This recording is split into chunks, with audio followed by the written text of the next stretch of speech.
साथीहरु नमस्कार। अहिले पैसाको लागि हरेक मान्छेले दुःख गरिराखेको छ। प्रत्येक मान्छेलाई WH क्वेशनले सताइ नै राखेको हुन्छ। WH मतलब वाट, वेन, वाइ, होम यस्ता क्वेशनहरु भनेको कति कमाउने, कसका लागि कमाउने, के गर्न कमाउने, कति उमेरबाट कमाउने अनि कति उमेरसम्म कमाउने यस्तो क्वेशनहरु आइराखेको हुन्छ। त्यसको कुनै स्पेसिफिक आन्सर छ जस्तो लाग्दैन। पैसा कमाउने, कति कमाउने भन्ने बित्तिकै हजारमा कमाउने कि लाखमा कमाउने कि करोडमा कमाउने कि अरबमा कमाउने त्यसको सीमै छैन। के गर्न कमाउने? खुसी हुन कमाउने कि सेवा सुविधा सबै प्राप्त गर्न कमाउने कि बुढेसकालको लागि कमाउने कि के गरी कमाउने? जागिर खाएर कमाउने कि व्यापार गरेर कमाउने कि कुनै गलत बाटो रोजेर कमाउने कि अनि कति उमेरसम्म कमाउने? 40 वर्ष, 50 वर्ष, 60 वर्ष, 70 वर्ष वा मरुन्जेलीसम्म। अनि कहिलेबाट कमाउने? 18 वर्ष पुग्ने बित्तिकै विदेश हिँडेर कमाउने कि पढाइ छोडेर कमाउने कि पढाइ सकिसकेर कमाउने कि अनि कसको लागि कमाउने? आफ्नो लागि कमाउने कि आफ्नो बुवा आमाको लागि कमाउने कि आफ्नो बालबच्चाको लागि कमाउने कि समाजको लागि कमाउने कि छोराछोरीको लागि कमाउने? यी यस्ता प्रश्नहरूको जवाफ हामीले खोज्न थाल्यौं भने जिन्दगी जिउन नै बिर्सिन्छौं जस्तो लाग्छ के। सबैभन्दा सुरुमा हामीले बुझ्नुपर्ने कुरा के छ भने आजसम्म मैले कुनै पनि मान्छे भेटेको छैन कि जसले मलाई पैसा पुगिसक्यो अब मलाई कमाउनु छैन। संसारको सबैभन्दा धनी मान्छे एलन मस्कलाई पनि अहिलेसम्म पनि पुगेको छैन। उनी पैसा कमाउने ध्याउन्नमा छ, उनलाई पैसाको भोक छ। तर हामीले भुल्नै नहुने कुरा के हो भने पैसा चाहिँ हाम्रो आधारभूत आवश्यकताहरू पूरा गर्नलाई चाहिने अपरिहार्य चिज हो। सबैभन्दा सुरुमा आउँछ खाना अथवा घाँस। घाँस, बाँस र कपास मध्ये घाँस। हामीले घाँसको लागि कमाउने हो। तर अहिले हामी यस्तो अवस्थामा छौं कि पैसा कमाउने चक्करमा हामी परिवारसँग बसेर खाना नपाएको वर्षौं भइसक्यो होला। जङ्क फुडहरू होटलतिर रेस्टुरेन्टतिर हामी बसेर खान्छौं, स्वास्थ्य बिग्रिरहेको छ। त्यही खानाका लागि कमाउनु अनि खाना खान नै हामीसँग समय छैन। हेर्नुस् त कस्तो अप्ठ्यारो चिज छ। पेट भरिरहेको हुन्छ तपाईको, तर मन र शरीरलाई पोषण पुगिरहेको छैन होला। बास, घर बनाउनको लागि पनि हामी पैसा कमाइरहेका हुन्छौं, दिनरात खटिन्छौं। कतिले त आफूले कमाएको पैसा जिन्दगीभरि कमाएको पैसा ठुलो घर बनाउनुहुन्छ अनि फेरि विदेश पलायन हुनुहुन्छ। घर त हामीले बनाउँछौं तर त्यो घरमा बस्ने हामीसँग टाइमै छैन, हामी विदेशमा छौं। घरमै भए पनि अन्य काममा हामी एकदमै व्यस्त छौं। परिवार एउटै घरमा छ तर सबैको आफ्नै संसार छ। खाने बेलामा पनि भेट हुँदैन। मेसेन्जरबाट आइज खाना खान भनेर बोलाउनु पर्ने अवस्था छ। घरको साइज ठुलो छ, परिवारको संख्या घट्दै गएको छ। चाडपर्वमा नै घरमा मान्छे पुग्न पनि गाह्रो छ। अनि कपडा, अहिलेको जेनेरेसन सबै ब्रान्डेड महँगो कपडाका लागि परेको छ। हामीलाई देखाउनु छ कपडा, सोशल मिडियामा पोस्टहरू गर्नु छ। तर ब्रान्डेड कपडा लाउनै पर्नु छ भन्ने छैन। राम्रो क्वालिटीको कपडा तपाईले सस्तो पैसामा पनि किन्न सक्नुहुन्छ। कपडाले आत्मसम्मान बढाउँछ जस्तो चाहिँ मलाई लाग्दैन। तपाईको चरित्र राम्रो छ भने त्यो कुराले आत्मसम्मान बढाइहाल्छ। नाङ्गिने काम हामीले आफै गर्नु हुँदैन।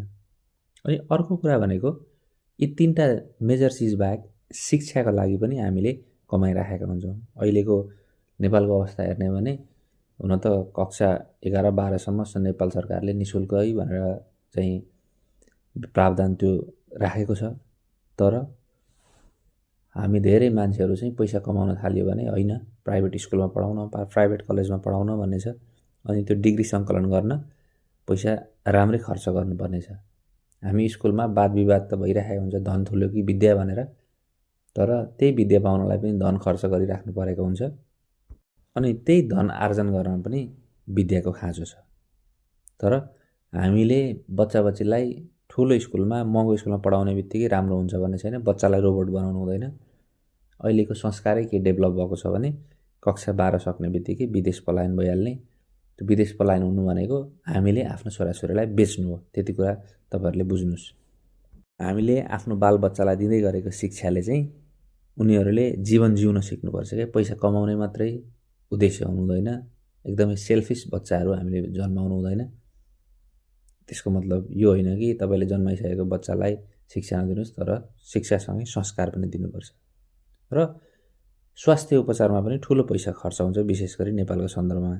जब हामी बिरामी पर्छौँ अनि मात्रै हामीलाई थाहा हुन्छ कि दिनरात खटेर कमाएको पैसा त त्यही हस्पिटललाई बिल तिर्दा तिर्दै ठिक हुन्छ। मान्छे अहिले तनावमा छ, डिप्रेसनमा छ, ब्लड प्रेसर, डायबिटिसदेखि लगायत अन्य रोगहरू बढी नै राखेका छन्।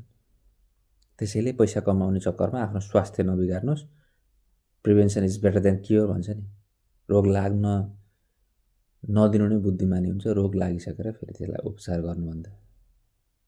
मैले अघि पनि भने पैसा कमाउँदै गर्दाखेरि हामीले समय त्यत्तिकै खेर फालिराखेका छौँ, सम्बन्धहरू बिगारिराखेका छौँ। बुवा आमासँग हामीले कुरा नगरेको धेरै भयो होला, फुर्सद छैन। छोराछोरी ठुलो हुँदै गएका छन्, उनीहरूका मनमा के कुण्ठाहरू छन्, उनीहरूको रहर के छन् हामीले बुझ्न सकेका छैनौँ। साथीभाइ नातागोतालाई भेट्ने समय छैन। फोनमा, मेसेन्जरमा, वाट्सएप कलहरूमा, भिडियो कलमा कुरा हुन्छ होला, तर भेटेर वार्तालाप गर्ने त्यस्तो अवस्थै छैन। तपाईँको आफ्नै मनमा पनि धेरै चाहनाहरू छन् होला। ती चाहनाहरू तपाईँले साँच्चीकै पुरा गर्नुपर्थ्यो, सोखहरू पुरा गर्नुपर्थ्यो। तपाईँका केही रुचिहरू थियो होला, ती सबै रुचिहरू सकिएर गएका छन्।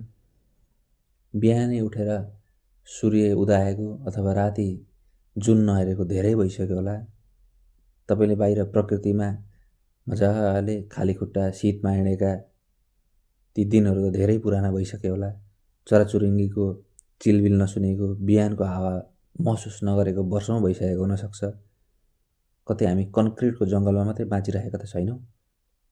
अनि भोलि भविष्यका लागि भनेर पैसा कमाउने, तर आज तपाईँको वर्तमान बिग्रिरहेको तपाईँले महसुस गरिराख्नु भएको त छैन।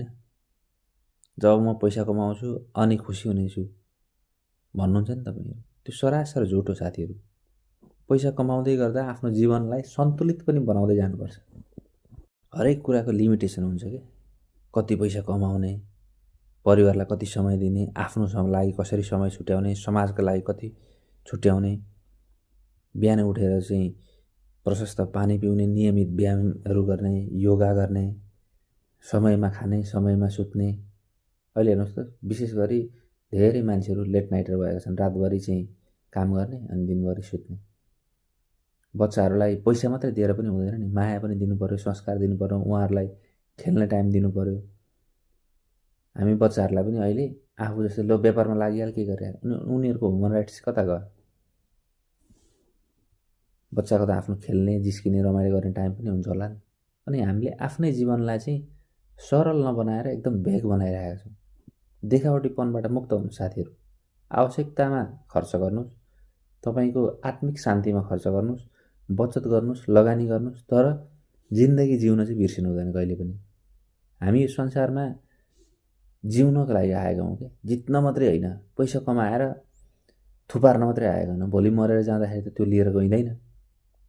तपाईँले कति कमाउनु भयो भनेर तपाईँ मरिसकेपछि त्यो अरूले सम्झिँदैन होला, तर तपाईँले कस्तो कर्म गर्नुभयो, कस्तो जीवन बिताउनु भयो, समाजप्रति तपाईँको देन के थियो, त्यो कुरा पनि हेर्छ होला नि मान्छेले। जब तपाईँ मृत्यु शय्यामा हुनुहुन्छ, अन्तिम अवस्थामा हुनुहुन्छ, तपाईँले त्यतिखेर सोच्नुहुन्न कि ओहो मैले अझै बढी काम गर्न पाएको भए, अझै बढी पैसा कमाउन पाएको भए भनेर सोच्नुहुन्न। अझै बढी जिउन पाएको भए, यो जिन्दगी त कति उज्यालो रहेछ नि, तर मैले जिउन जानिनँ भन्ने जस्तो लाग्छ।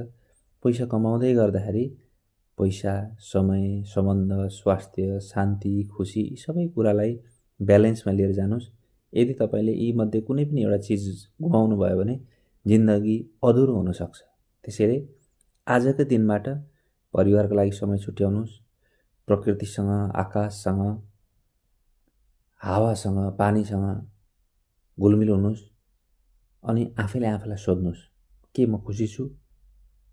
अनि छैन भन्ने लाग्छ भने आफ्नो जिन्दगीको मार्गचित्र अलिकति फरक गर्नुहोस्। सानो परिवर्तनले पनि तपाईँलाई ठुलो आनन्द दिन सक्छ साथीहरू। जीवन अत्यन्त छोटो छ। पैसा कमाउनुहोस्, तर जिउन नबिर्सिनुहोस्। अनि तपाईँ पैसा कमाउनको लागि जिउँदै हुनुहुन्छ कि जीवन जिउनको लागि कमाउँदै हुनुहुन्छ त्यो कुरा बुझ्नुहोस्। धेरै कमाएर दुःखी लाइफ बिताउनुभन्दा ठिक्क कमाएर खुसी लाइफ बिताउनु राम्रो। छनौट गर्ने जिम्मा चाहिँ तपाईँकै हो, तर प्रोत्साहन दिने मोटिभेट गर्ने काम चाहिँ आज मैले पनि गरेँ। निर्णय तपाईँको। यदि यो भिडियो मन पर्यो भने कृपया लाइक, कमेन्ट, सेयर अनि सब्सक्राइब गर्न नबिर्सिनुहोस्। आजको लागि यति नै। हवस् त, धन्यवाद, नमस्कार।